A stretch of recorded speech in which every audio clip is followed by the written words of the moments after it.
এই দেশ, এই দেশের মাটি, মানুষই আমার সবকিছু। বর্ণমালা রোমিও বিল্ডার্স নিবেদিত হৃদয়ে খালেদা জিয়া। আমি যা দেখছি, শহীদ রাষ্ট্রপতি জিয়াউর রহমান যখন প্রয়াত হয় তারপরে তিনি গৃহিণী থেকে সে রাজনৈতিক মাঠে চলে আসে এবং সে গণতন্ত্রের জন্য লড়াই সংগ্রাম করে দীর্ঘ 17 বছর যুদ্ধের ময়দানে ছিল, রাজপথে ছিল গণতন্ত্রের জন্য, দেশের মানুষের জন্য। দেশের মানুষকে ছেড়ে তিনি অন্য কোনো দেশে যায়নি। তো আমরা আজকে তার বহিঃপ্রকাশ দেখেছি। তার মৃত্যুর পরে তার জানাজায় যে পরিমাণ ঐতিহাসিক জানাজা হয়েছে আমরা বাংলাদেশের মাটিতে আর দেখি নাই। তো তাতে করে আমরা বুঝতে পারছি যে হৃদয়ের বাংলাদেশ, হৃদয়ে খালেদা জিয়া এক অত্যন্ত গভীরভাবে অঙ্গাঙ্গিভাবে জড়িত। আমরা আজকে বাংলাদেশি সবাই শোকাহত।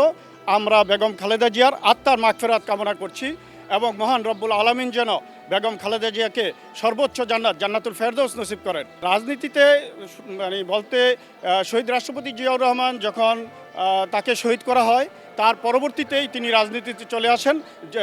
আমাদের বিএনপির সকল কেন্দ্রীয় নেতৃবৃন্দ তাকে চেয়ারপারসনের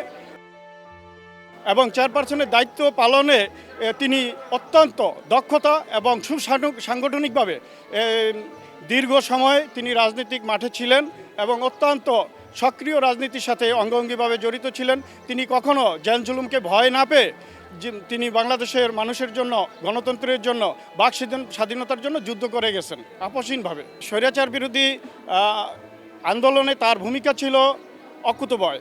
তিনি কখনো স্বৈরাচারের সাথে হাত মিলাননি।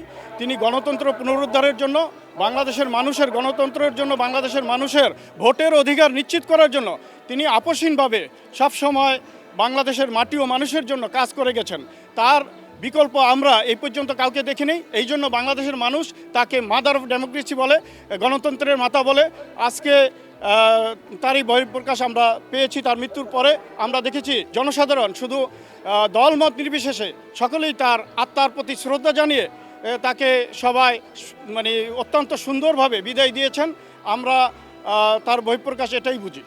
সেই মেয়াদে তার বড় অর্জন ছিল পোশাক শিল্পে উন্নয়ন, বহির্বিশ্বে লোক পাঠানোর ব্যাপারে, বৈদেশিক মুদ্রা অর্জনের ব্যাপারে তার ভূমিকা ছিল অত্যন্ত সুসংগঠিত এবং তিনি কৃষি খাতে শ্রমিক, জেলে, তাঁতি সবাইকে এবং নারী তাদেরকে অত্যন্ত সহযোগিতার মাধ্যমে বাংলাদেশকে একটি স্বনির্ভর বাংলাদেশে পরিণত করার প্রত্যাশা তিনি রেখেছেন।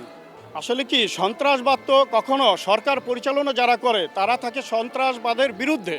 তো এটা আপনাদের খুব সহজেই বুঝতে হবে যে সন্ত্রাসবাদ করে হইল তার প্রতিপক্ষ। যখন স্বৈরাচার আওয়ামী লীগ তখন ক্ষমতাচ্যুত হয় তখন তারা বিভিন্নভাবে তার সহযোগী সংগঠন এবং তার দোসরদের নিয়ে সরকারের বিরুদ্ধে সবসময় একটা প্রোপাগান্ডা চালিয়ে যায় এবং অন্যায় অত্যাচারে তারা লিপ্ত থাকে। আমি তাদেরকে অত্যন্ত শ্রদ্ধার সহিত তাদের এই মিডিয়াকে ধন্যবাদ জানাচ্ছি এবং তাদের প্রতি কৃতজ্ঞতা প্রকাশ করছি যে তারা সত্যের পক্ষে, ন্যায়ের পক্ষে এবং স্বাধীনতা এবং গণতন্ত্রের পক্ষে তারা উদাসীনভাবে কাজ করে যাচ্ছে। এই জন্য ধন্যবাদ ও কৃতজ্ঞতা জানাচ্ছি এবং পাশাপাশি ওদের যতদিন বাংলাদেশ থাকবে তারা যেন সক্রিয়ভাবে কাজ করে যায় এই উদাত্ত আহ্বান জানাচ্ছি সত্যের পক্ষে। বর্ণমালা রোমিও বিল্ডার্স, জন্মই যার সৃষ্টিতে।